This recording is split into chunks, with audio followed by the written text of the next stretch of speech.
Hello! Here's how to play upcoming mobile TCG Triple Siege on paper. Step 1. Place 3 pieces of paper on the table. These will be our towers.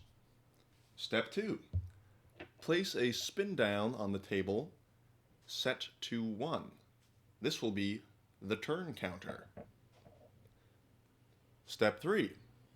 Each player will shuffle their personal deck and then draw a hand of 7 cards. 1, 2, 3, 4, 5, 6, 7.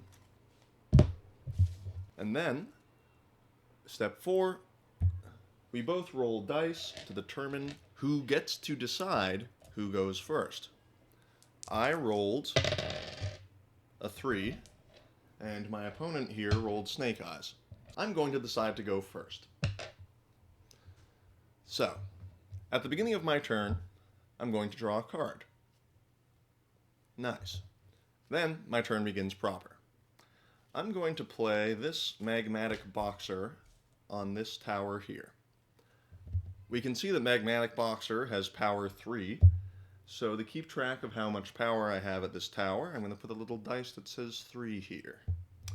Excellent.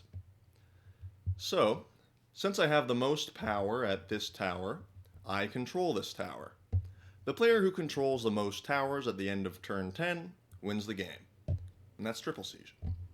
So, that was my first play. Each player gets to play up to 3 cards per turn. I'll use all of my plays and then pass to my opponent.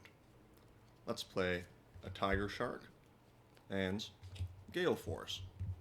So, now I have 9 power at this location, because each of these have 3 power. Alright, now I pass to my opponent.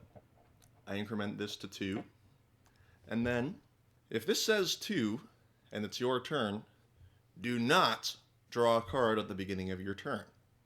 My opponent here is going to not draw a card, and then go to their main phase. What are they going to do? Looks like they're going to play a Gale Force at this tower, which will make it so that they have 3 tower here, 3 power at this tower, so I still control it. And then they're going to play a Magmatic Boxer here.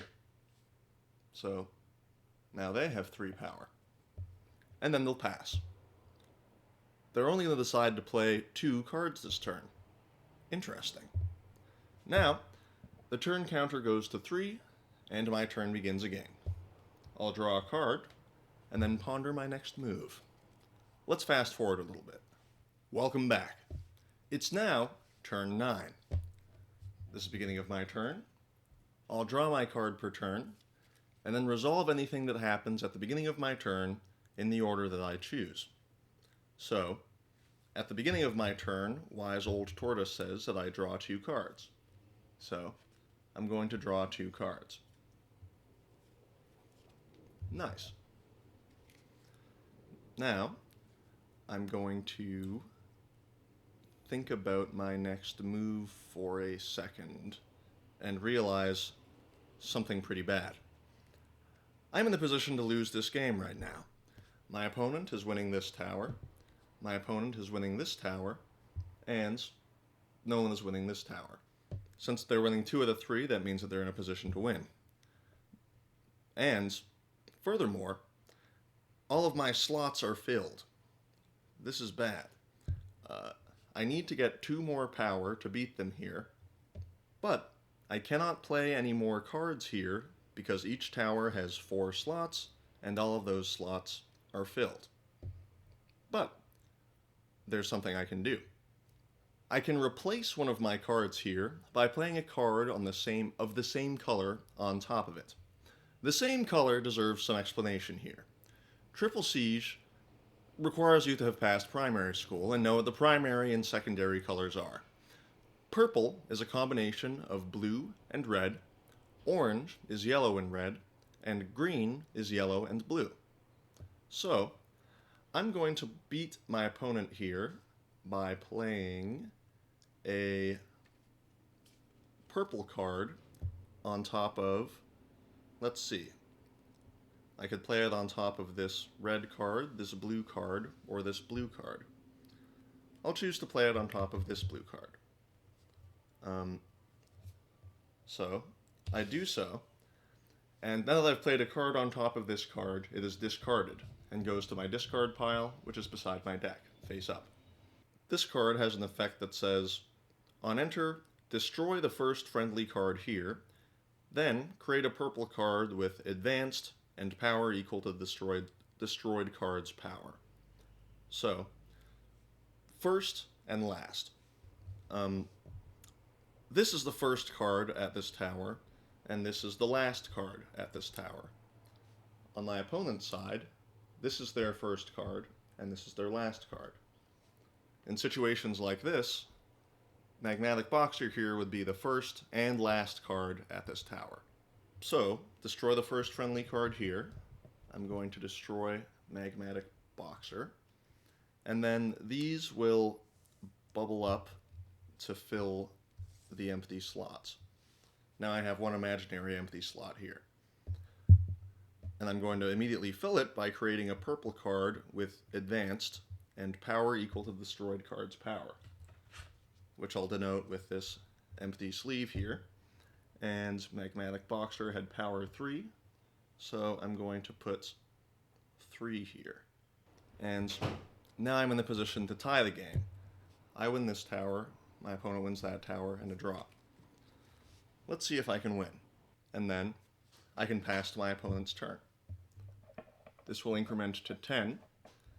And this means that this is the last turn of the game. This is another important rule. If the turn counter is 10 and it's your turn, you draw a card like normal, so my opponent draws a card, but you can only play 1 card during your turn, not 3. I'm in a good spot here. Let's see if my opponent can beat me at this tower or this tower. It looks like they can. That brings them to 2 power here. And then they pass, having played their maximum 1 card, and the game ends. They win this tower, I win this tower, and I win this tower. So I win. Advanced mechanics. Turn 4 begins, play passes to me. I have 2 different at the beginning of your turn effects out here. I can choose to order these effects in whichever way I want. Spreading Fire says, at the beginning of your turn, create a red card with power 1 here. I'm going to choose to do that first. Create a red card with power 1. Then, Hero Suckrock says, at the beginning of your turn, all your cards at each tower get +1 power. So it's going to get +1 power. This is going to get +1 power. And this is going to go to 2. Now, I pass. Turn 5 happens. My opponent begins. And they choose to play this Yellow Gale Force. A couple things happen here. Since they played a card, Shada Scout here is going to move to the left from their perspective and go here. Since a card was moved here, Zealous Mockingbird triggers and returns the last enemy card here to its owner's hand. This card will go to my hand. But it stays, whatever power this card has when it returns to my hand stays. So, for the purpose of playing on paper, I'm going to keep it in front of me, in my hand, technically, and keep this dice on it so I can remember what power it is.